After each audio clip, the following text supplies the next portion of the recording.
So one of my favorite features when we get set up at our campsite is putting out the awning.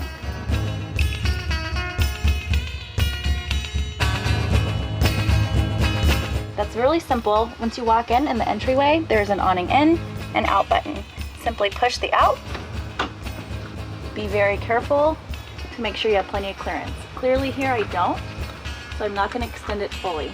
Once it is extended fully, you'll see a flap that comes out, and that's how you know that you're fully extended.